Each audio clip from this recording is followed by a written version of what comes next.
출애굽기 20장입니다. 12절 한 절만 보도록 하겠습니다. 출애굽기 20장 12절입니다. 같이 읽겠습니다. 내 부모를 공경하라. 그리하면 내 하나님 여호와가 내게 준 땅에서 내 생명이 길리라. 아멘.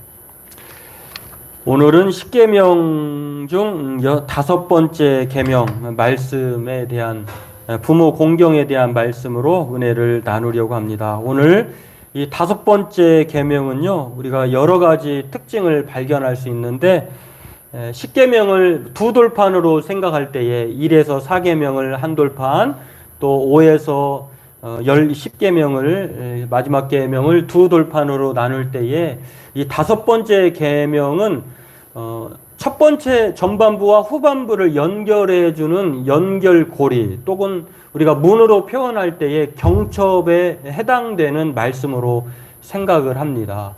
이러한 여러 가지 특징이 하나 있고요. 또 그 중에 하나라고 볼 수 있고, 또 이 처음 시작을 하나님에 대한 공경에 대한 내용이 1에서 4계명이라고 하면, 그림을 한번 볼까요?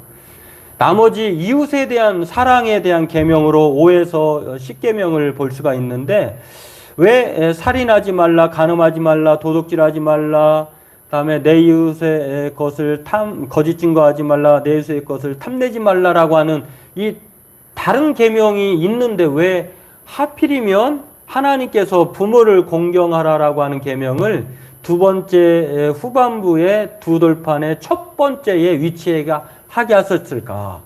이것을 우리가 오늘 여러 가지 의미가 있는 이것들을 생각해 보면서 함께 은혜를 나누려고 합니다. 이렇게 10계명의 5계명에 해당하는 이 부모를 공경하라고 하는 것들은요, 10계명에서 전체적으로 차지하는 위치가 참 매우 특별하고 중요합니다. 때문에 오늘 이것들을 이유가 있고 그러할 만한 이유가 있고 중요한 계명으로 생각해 볼 때에 오늘 이것들을 나누고 함께 은혜를 함께 생각해 보고자 합니다. 그런데 이 말씀을 가장 정확하게 이해하기 위해서는요, 우리가 오해를 벗으면 됩니다. 여기에 따른 몇 가지 오해가 있는데 그 오해를 바로 잡으면 이 말씀의 의미를 바로 우리가 이해할 수 있는데, 오늘 그 3가지 오해를 살펴봄으로써 오늘 하나님의 말씀을 함께 은혜로 나누고자 합니다. 먼저 이 3가지 은혜가 있는데 시간 관계상 많은 다 다루기가 어려울 것 같아요. 제가 늘 여러분에게 카톡에 공지하지만 그 설교문을 참고하시면 한 번 더 읽어보시면 은혜가 될 줄로 알고요. 먼저 첫 번째, 두 번째 것들을 간단히 살펴보면 3가지 오해 중에 첫 번째가 무엇이냐면 내 부모를 공경하라 라고 하는 이 부모가 도대체 누구냐라고 하는 것입니다. 요즘에는 과학기술의 발달, 여러 가지 또 확대된 가족의 개념을 적용하다 보니까 단지 부모가 그냥 나를 낳아주시고 길러주신 분으로만 생각하질 않아요. 생물학적, 사회학적, 그리고 혈연적으로만 맺어진 부모님을 공경하라고 하는 그 부모를 말하는 것인가? 성경에서 말하는 그 부모가 무엇인가를 우리가 생각해 볼 수 있는데, 오늘 내 부모를 공경하라고 하니까 나를 낳아주시고 길러주신 그 부모로만 생각하는데 그것이 아니라 확대 적용해서 성경에서는 다양하게 부모를 정의하고 있다고 하는 것입니다. 오늘 우리가 아까 공교롭게도 이게 사도신경을 신앙고백을 대신하고 있는 웨스트민스터 소유문답 64문에서 말하고 있는 것처럼 상급자, 그 다음에 하급자, 그리고 동급자에게 해당되는 모두가 부모에 해당된다고 하는 것입니다. 다시 말해서 지금 이 계명을 듣고 있는 사람들은 늘 여러 번 얘기합니다만 하나님께서 주신 계명이 많아요. 그 약속에 대한 언약에 대한 계명이 많은데 그 중에 10계명만 하나님이 친히 준비하시고 말씀해 주신 내용이에요. 그만큼 중요한 것인데 이 중요한 계명을 듣고 있는 당사자들이 누구냐면 하나님이 야 너희들 19세 미만 20세 미만 따로 모여 해가지고 그 말씀을 주신 것이 아니라 모두에게 주신 말씀이라고 하는 것입니다. 그렇기 때문에 이 부모라고 하는 계명을 우리가 범위를 생각할 때에 모두에게 해당되는 그것을 우리가 생각해 공동체 모두, 가족 공동체 모두, 이웃 공동체 모두 확대된 그러한 것들이라고 하는 것입니다. 그런데 왜 하필이면 부모라고 하는 단어를 명시했을까? 이 부모라고 하는 단어가 예수님도 확대된 가족을 말씀하시면서요, 예수님의 어머니와 또 형제들이 예수님을 찾아왔을 때 예수님이 하신 말씀이 마태복음 12장에 나와요. 46절 50절에 보면 누가 내 형제요 자매냐 이렇게 말을 했어요. 그러니까 예수님도 단지 마리아가 또 그와 혈연적으로 맺어진 형제만이 가족이고 어머니고 형제라고 말하지 않고 확대해서, 그리고 예수님이 돌아가실 때 사도 요한에게 자신의 어머니를 부탁하시면서 요한복음 19장에 26절 20절에 나와 있는 것처럼 보라 내 어머니다 이렇게 말씀해 주었다고 하는 것입니다. 때문에 이 부모라고 하는 말은 단지 혈연으로 맺어진 그러한 말이 아니라, 그러한 대상만을 말하는 것이 아니라 상급자, 그 다음에 하급자, 동급자 또는 모든 권위를 부여해 준 그런 사람들을 가리켜서 그렇게 부모라고 말할 수 있습니다. 그러니까 부모라고 하는 말을 그럼에도 쓴 것은 모든 권위의 대표적인 제휴법으로 상징적인 단어를 부모라고 쓴 것입니다. 꼭 나이가 적어서 부모가 아니고 또 나보다 직급이 높기 때문에 부모라고 말하고 이런 것들이 아니라 하나님께서 이 부모라고 하는 상징어를 통해서 모든 권위를 대신하는 사람들을 해당하는 것을 말씀할 수가 있겠습니다. 이것이 첫 번째 오해고요. 그렇기 때문에 이 부모는 모든 권위를 부여하던 사람들에게 해당된다라고 하는 것. 두 번째 오해는 자녀가 부모를 공경하라고 말을 하고 있잖아요. 그러면 도대체 자녀에게만 주신 말씀이냐? 그렇지 않다는 것입니다. 모두에게 해당되는 말씀이라고 하는 것입니다. 이 부모라고 하는 것은 공경의 대상을 말하지만 자녀라고 하는 것들은요, 이 공경의 의무자를 가리킵니다. 그런데 이 공경하라고 하는 것들은 자녀들에게만 해당되는 것이냐? 그렇지 않다고 하는 것입니다. 사실 이 부모를 공경하라라고 하는 이게 상당히 어려운, 실천하기 어려운, 그리고 이 말씀 앞에 우리는 한없이 작아지는 이 말씀으로 우리가 생각하는데, 우리는 죽어도 어떻게 하든지 간에 부모에게 완벽하게 공경할 수 없는 불효자들이죠. 이런 것들을 들을 때마다 참 마음이 괴롭습니다. 그리고 또 이 말씀이 1년에 한 번 어버이 주일 때만 들리는 말, 들어주는, 그리고 말씀 선포되는 말인데, 이럴 때 우리 부모님들은 그때만큼이라도 좀 길을 피시거나, 또 자녀들은 한없이 그냥 불효자가 되고 또 위축되거나 그런 것으로 주신 말씀이 아니라고 하는 것입니다. 왜냐하면 하나님께서 모세로 하여금 십계명을 준 시점과 그 이유를 알 때에 이런 오해를 벗어날 수 있어요. 하나님께서 앞서 말씀드렸습니다만 따로 20세 미만에게, 미성년자들에게만 주신 말씀이 아니라 너희들 오른편에 있는 부모님을 봐라, 공경해라, 부모님들은 효도받으세요, 이런 뜻으로 주신 것이 아니라 모두가 있는 자리에서 그렇게 주신 것은, 지금 이 사람들은 애굽에서 홍해를 가르고 나와서 광야에서 이 말씀을 받는 거예요.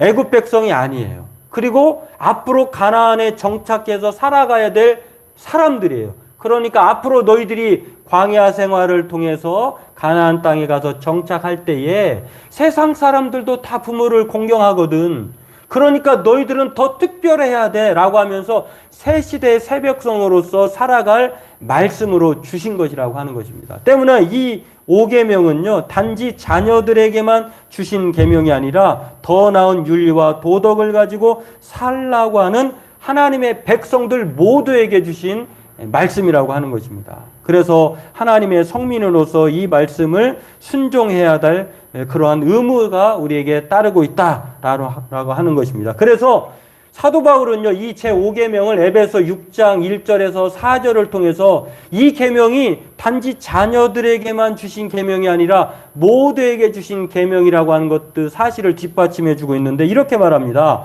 자녀들아 주 안에서 너희 부모에게 순종하라. 이것이 옳으니라. 여기로 하면 끝이어야 되는데 이어서 말합니다. 내 아버지와 어머니를 공경하라. 이것은 약속이 있는 첫 계명이니 이로써 내가 잘되고 땅에서 장수하리라. 여기까지만 보면 출애굽기 20장 12절 말씀과 거의 비슷해요. 그런데 그 이후에 4절에 이렇게 말합니다. 또 아비들아 너희 자녀들을 노엽게 하지 말고 오직 주의 교훈과 훈계로 양육하라. 다시 말해서 이 5계명은 부모와 자녀된 모두가 쌍방간에 순종하고 따라야 될 말씀이라고 하는 것입니다. 그러니까 자녀들에게만 해당되는 말씀이 아니에요. 우리는 하나님 앞에서 모두 하나님의 자녀예요. 그렇기 때문에 이 5계명은 우리 모두가 지켜야 될 의무자라고 하는 것, 이 오해를 우리가 벗어야 된다고 하는 것입니다. 그리고 오늘 가장 중요한 말씀의 포인트가 여기에 있는데요. 하나님께서 우리에게 이 5계명을 주신 것은요, 단지 육신의 부모에게 또는 모든 사람들에게 질서 있고 효를 장려하는 효도에 관한 말씀이냐, 그것이 아니라는 것입니다. 이런 오해를 벗어야 돼요. 그러면 도대체 이 5계명을 주신 목적이 무엇인가? 진짜 목적은요, 하나님을 공경하라라고 하는 거예요. 하나님을. 왜냐하면 이 부모님에 대한 공경에 대한 계명은요, 하나님께서 우리들로 하여금 요구하신 너는 나 외에 다른 신을 섬기지 말라라고 하는, 섬기다라고 하는 단어가 카베드라고 하거든요. 카보드, 카베드라고도 하는데 이 단어가 공경이라고 하는 단어와 매우 유사해요. 다시 말해서 하나님을 공경하라, 하나님을 섬기다라고 하는 그 단어의 뜻과 부모님을 공경하라고 하는 단어가 거의 같아요. 그러니까 하나님을 대신한 사람이 바로 부모님이에요. 부모님을 공경하는 것이 곧 하나님을 공경하는 것. 다시 말해서 이 5계명을 통해서 하나님을 공경하라고 하는 데에 목적이 있다는 것입니다. 단지 육신의 부모 또는 상급자, 동급자, 하급자 모든 사람을 공경하라라고 하는 것, 그건 기본적인 것이겠죠. 그러나 거기에 목적만이 있는 것이 아니라 하나님을 공경하는 데에 진짜 목적이 있다고 하는 것입니다. 그렇습니다. 요즘 우리가 사는 사회를 보면은요, 이전보다 훨씬, 물론 이제 인권이 개선이 되고 나아진 측면도 있습니다만 이전의 모든 상황과 좀 비교해 보면 참 힘들게 살아가는 것만은 사실이에요. 어떤 것들이 힘듭니까? 물론 어른들에게는 힘듦이 있겠죠. 물론 자녀들에게도 그럴 수도 있지만 갈등이 있습니다. 문제가 있습니다. 이념 간의 갈등, 남녀 성별의 갈등, 그리고 세대 간의 갈등이 있어요. 그러다 보니까 꼰대질한다, 갑질한다, 라떼라는 말을 하면 아주 무시당한다, 이런 말들이 이 세대에 편만하게 그렇게 사용되고 있는데요. 이 말들 하나로 종합해 보면 그냥 간섭하지 말고 너나 잘하세요, 이런 뜻이에요. 그러다 보니까 무슨 부모로서, 어른으로서, 윗사람으로, 동급자로서, 하급자로서 어떤 조언을 하거나 무슨 이야기를 하려고 하면은 싫어해요. 불쾌해요. 참 그런 면에서 제5계명이 껄끄럽습니다. 하지만 제5계명을 주신 이유와 목적은 공동체에게 주신 말씀이라고 하는 거예요. 첫 번째, 두 번째에 대한 오해를 이렇게 걷어내고 보면 이 말씀은 우리 모두가 함께 더불어 살아감에 있어서 지켜야 될 계명이구나. 새시대 새벽성으로서 하나님의 자녀들이 모두가 따라야 될 말씀이구나라고 하는 것을 우리가 생각해 보면서 이것들은요, 단지 우리가 누구나 태어나면서 부모를 만나게 되는데 우리가 부모를 선택할 수는 없잖아요. 그런 면에서 하나님이 그 부모를 우리에게 주셨기 때문에 또 이 말씀을 가만히 제 5계명을 살펴보면 부모의 자격에 대해서 말하진 않아요. 야, 부모님이 용돈을 주니까 공경해라. 부모님이 너의 마음을 불편하지 않게 하니까 순종해라. 또 부모님이 너에게 관섭을 최대한 안 하니까 복종해라, 이렇게 말하지 않아요. 자격에 대해서 말하지 않고 내 부모를 공경하라. 이것은 하나님께서 부모에게 권위를 주셨기 때문에 그래요. 부모라고 하는 질서의 권위를 주셨기 때문에. 부모 없이 우리가 태어날 수 없는 것이죠. 그런 면에서 오늘 제 세 번째 오해, 단지 효를 권장하는 말씀이 아니라고 하는 것들을 우리가 바로 이해하기 위해서는 어떤 오해를 벗어버려야 되냐면, 이 계명을 통해서요 하나님 앞에 우리가 누구인지를 알게 되는 거예요. 우리가 우리에게 부모가 있다고 하는 것은 나의 존재를 아는 거예요. 아, 내가 김씨야, 이씨야, 박씨야? 그것뿐만 아니라 나의 모습을 통해서 내가 이 땅에 존재하게 된 것은 우리 부모님 때문에 존재하게 된다라고 하는 것들을 알게 되는, 그런 면에서 이 5계명은요, 내가 주권자가 아니라, 내가 부모가 아니라 내가 자녀고 내가 따라야 되고 순종하고 복종해야 될 사람인 것을, 자신의 위치를 알게 해줘요. 그런 면에서 이 계명이, 5계명이 중요하다고 하는 것입니다. 바로 하나님이 이스라엘 백성을 존재하게 했고 또 그 명령을 주신 분이고, 그 이스라엘 백성들은 하나님을 공경해야 할 그런 위치를 파악하는 것이 바로 이 5계명이라고 하는 것입니다. 울산 남구에 사는 김선진 씨라고 하는 분이 있습니다. 이 사람이 일부러 밤늦게 집에 들어갑니다. 왜냐하면 부모님이 모두 잠든 때까지 기다렸다가 소리 없이 방에 들어간다고 합니다. 이대로 그냥 어둠 속으로 사라지면 어떨까 하는 생각도 할 때도 많았다고 해요. 그런데 그때마다 똑똑 노크 소리가 심장을 쿵 떨어지게 하듯이 들린다고 합니다. 자나. 자식이 들어온 것을 확인한 어머니가 방문을 두드리면서 하는 말이에요. 자나. 지금 예배 시간에 자는 사람 있을 것 같아요. 자나. 누워있나. 어머니가 안방으로 돌아가기를 기다리면서 그러니까 있는데 모른 척 하는 거예요. 어머니도 알아요, 그걸. 자식도 알고. 어머니가 돌아가고 나서나 조심스럽게 불을 킨다고 해요. 뒤늦게 이 사람은, 이 김선지 씨는 요식업의 꿈을 품고 가게를 준비했는데요. 가게를 준비하자마자 코로나가 터졌어요. 그러니 엄마 공부해 주시고 또 공부시켜 주시고 또 여러 가지 사업하는데 도움을 주신 이 부모님에게 면목이 없는 거예요. 자신의 죄가 아닌데, 자신의 잘못이 아닌데 부모님이 그렇게 자식을 생각하는 것이 가슴 아픈 거예요. 마음고생하는 부모님을 생각하면 김선진 씨는 발걸음이 너무나 무겁기만 한 거예요. 그렇게 하다가 개업을 계속 미룰 수만도 없는 노릇이어서 도망치고도 싶었다고 합니다. 그러다 책상에 어느 날 놓인 흰 봉투를 발견합니다. 그 봉투를 보니까 100만 원 남짓의 묵직한 현금이 들어있었어요.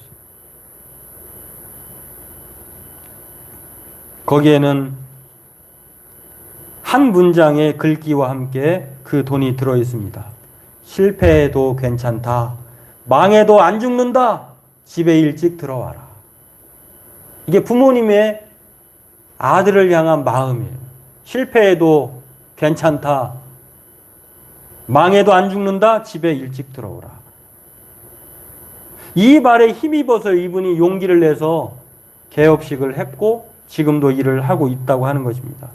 부모라고 하는 것은요, 자식이라고 하는 군인이 마치 군장을 메고 군장을 내려놓으면 안 되는 것처럼 자식이라고 하는 군장을 메고 살아가는 것이 부모예요. 이런 부모를 우리가 공경하지 않을 수 없다고 하는 것입니다. 실패해도 괜찮다.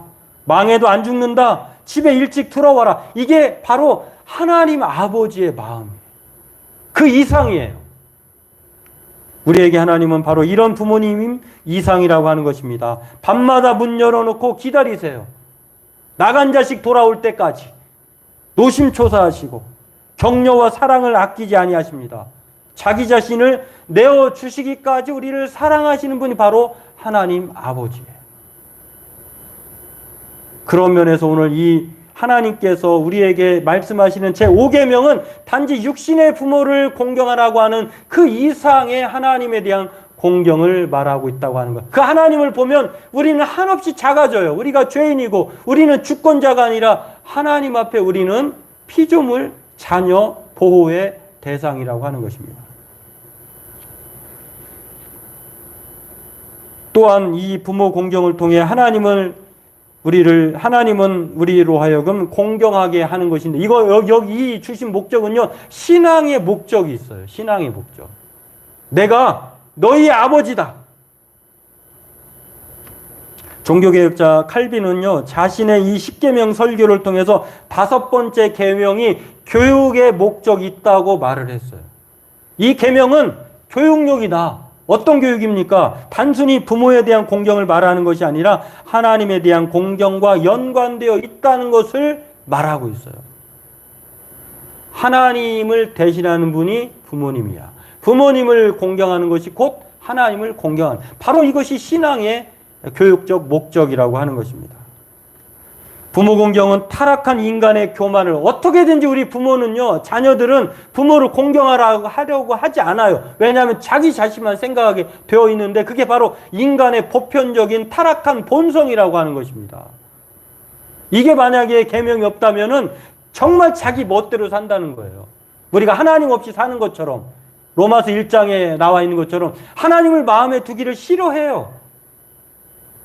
그런데 이 계명 때문에 하나님을 생각하게 되고 또 자신의 교만과 자만을 버리게 된다는 것입니다.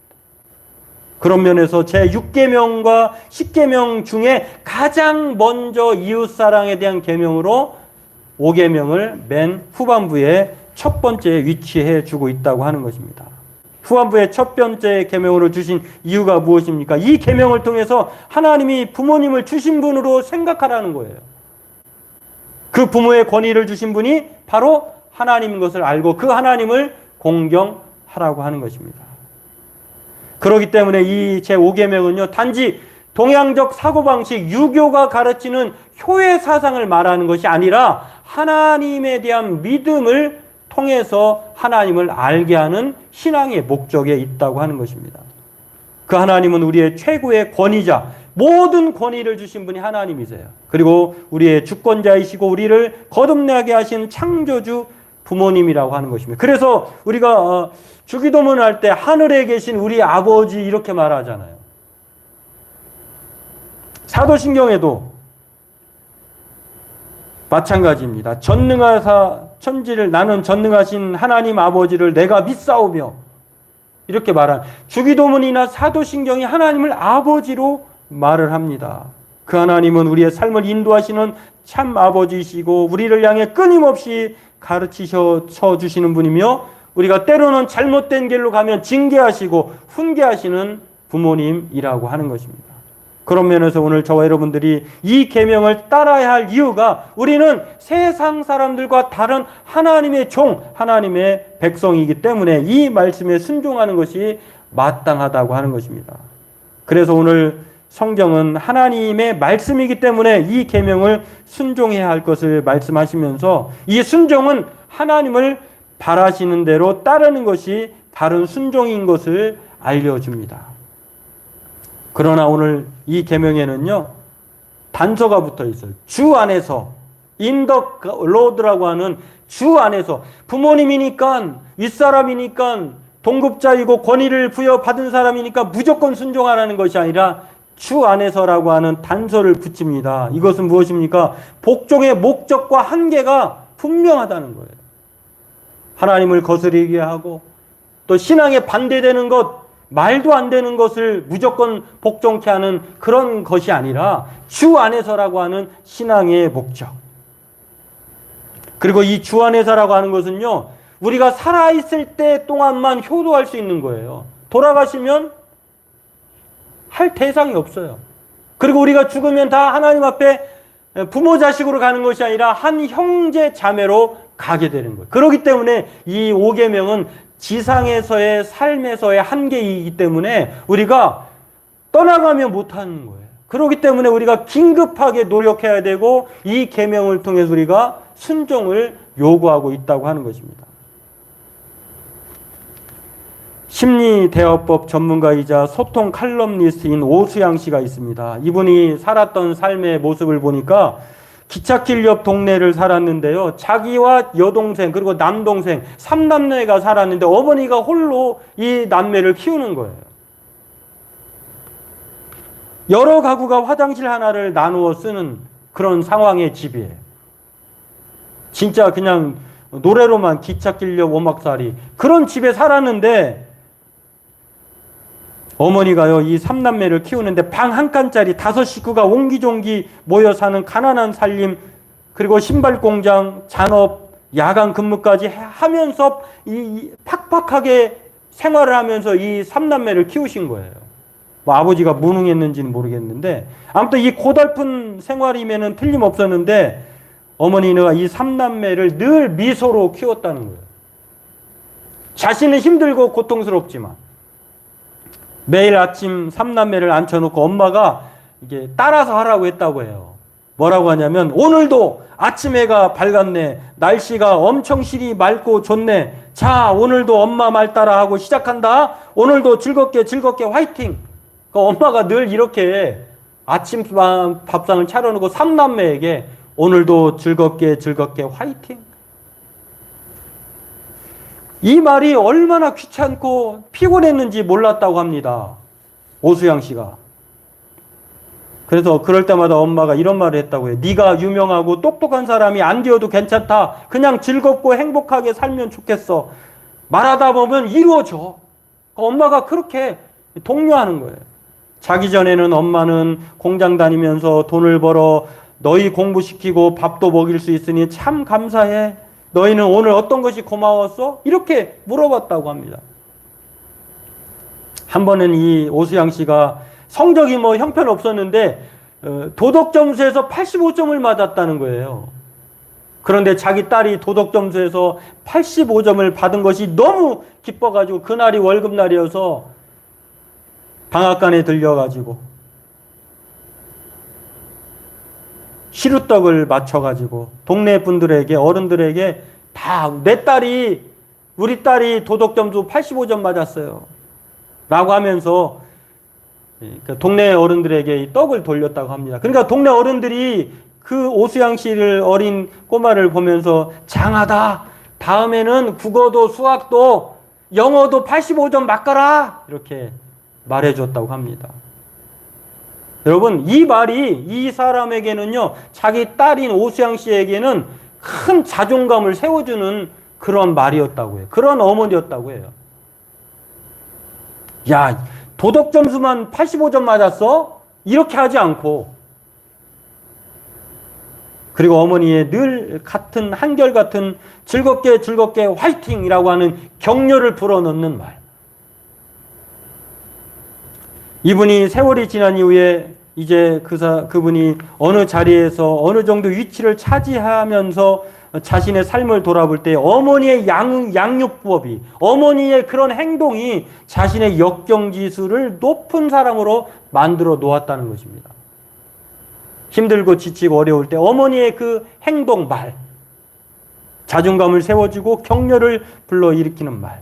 오늘 이 마음이 우리 하나님 아버지의 마음이 아닌가 생각해 봅니다. 바라기는 오늘 이 오해를 우리가 벗어버리면서 부모님에 대한 범위가 모두에게 해당되고 순종은 단지 자녀들만이 아니라 하나님의 백성 모두가 해야 된다고 하는 것. 그리고 우리의 참 부모는 바로 부모님을 포함한 하나님 아버지라고 하는 사실. 그 하나님 아버지가 오늘도 우리를 바라보시며 우리에게 이 계명을 지킴으로 말미암아 생명이 길리라라고 하는 약속이 있는 그 첫 계명으로 이 말씀을 주셨다고. 순전히 우리에게 너희가 들어가는 땅에서 내가 너희들에게 주는 약속의 땅에서 너희의 생명이 길다라고 하는 이 말은요, 우리가 가나안 땅에 들어가지는 않습니다. 그러나 이 말씀을 우리가 오늘날 말씀으로 적용해 보면 우리가 이 말씀을 잘 지킴으로 말미암아 하나님 나라에서 하나님의 백성과 자녀로 영원토록 살게 된다고 하는 것입니다. 바로 천국께서 우리가 주님과 동행하게 된다고 하는 것입니다. 오늘 저와 여러분들이 이것을 기억하면서 오늘 하나님에 대한 이 5계명을 잘 기억하고 우리가 노력하고 따라가지고 하나님의 복을 받는 그러한 복된 인생으로 살아가길 주의 이름으로 소망합니다.